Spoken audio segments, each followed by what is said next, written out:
we grow up in our gaming life, we start off with Nintendo games. Well, most of us did anyway. Then we moved on to the Super Nintendo. After the Super Nintendo, we have things like the PlayStation, the Game Boy, the PlayStation 2, the PSP, the DS, and every other game console out there. So I ask you this, gamers.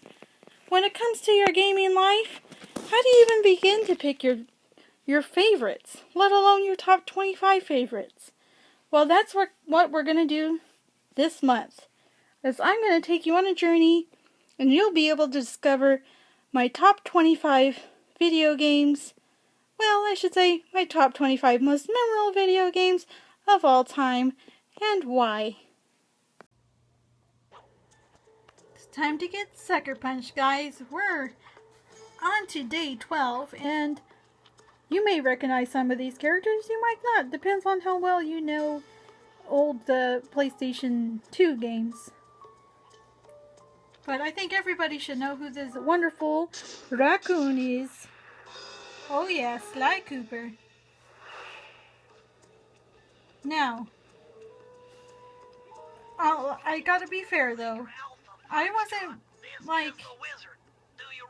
I know this was like a really popular game series way back when, but you know, I always like looked past it. It wasn't anything I thought I would be interested in, you know. But back then they had a show dedicated to gaming on TV, on G4 network, or whatever it was before it was G4, and whatever it is now, honestly. It used to be called, what do they call that show? Oh, come on, I know it. They called it Game... something, Game... it's gonna bug me. The one with Adam Sessler. The one that he used to be on it with. He hosted a gaming thing. He was a huge fan of the Sly Cooper series. And he would always talk about it, and like on his favorite games, whatever, Sly Cooper was always on his list.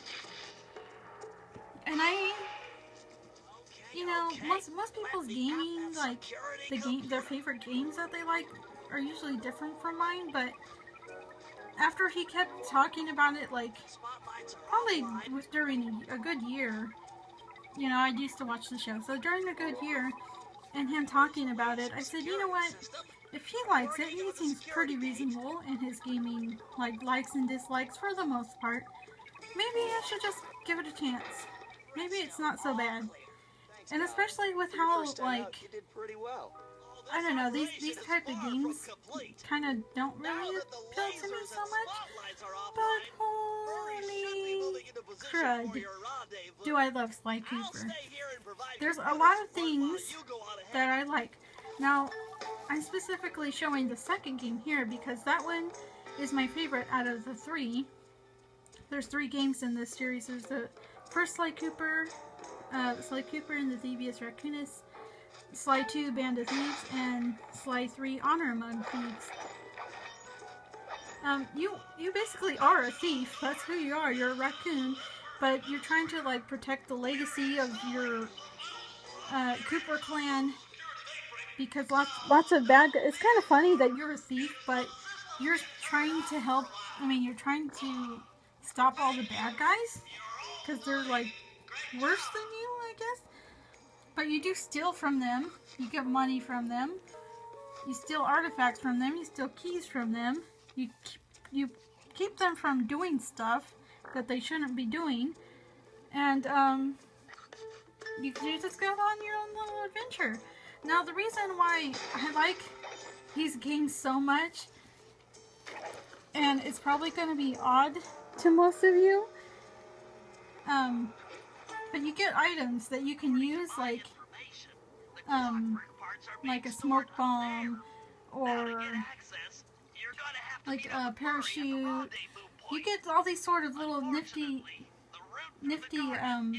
items that you pick up, And it's horrible to say this, but one of my favorite things to do is to use some of these power-ups to make the guards, like, attack each other. It's probably a horrible thing, but it's something that I love to do. I'll just, like, throw an alarm clock, stand on top of the tower, what do I do? Hit him with a confuse ray, throw an alarm clock, and just, like, watch them attack each other until one of them dies. I know I'm a horrible person for saying that, but it's just fun. Or in, I think it was the third game, Honor Among Thieves, where you get like a little call box thing, and you can call them and insult them from like a building far away. Or you do also get the alarm clock in the third one, and there's like a giant wolf, and you can lead him to the giant wolf, and the giant wolf will like attack him and kill him. But that aside, this game has a lot of fun little charming aspects to it. It has like silly humor to it. I mean, it doesn't take itself too seriously. I mean, some of the jokes, like, you don't laugh at it because it's not like har funny, but they try. But each character has their own little missions that you go on, so it's not just Sly that you play as. There's Sly and Bentley and Murray, and they each have their own missions that you have to go do and you have to complete. So it's not just one character for the whole game, and each character has their own sort of unique little skill sets that they can do when they're out on the field. So I personally like Sly the best because he's more sneaky. He can sneak around, and one of my favorite things about this game too is the sneaking. You can like sidestep sneak across a thin ledge on a building, and it plays a little ding, ding, ding, ding, music. But this game is really fun. Thank you, Adam Sessler, wherever you are now, for making this one of your favorite games, and actually making me give it a chance. And turns out I really like this game. And like I said, it has three parts to it. They released it onto a collection, I think onto the PS3, I think. And it's supposed to get a movie, but I kind of saw the trailer for it, and it looks weird, like really weird, and the voices don't really match up. In this game, though, the voices are like really spot on, and you kind of get used to like them having that same voice. But anyway, guys, that's gonna do it for this Day 12 choice. Sly Cooper, one of my favorite games of all time. Thank you, and self-love. Bye, guys. See you tomorrow for Day 13. Wow, we're already like halfway done.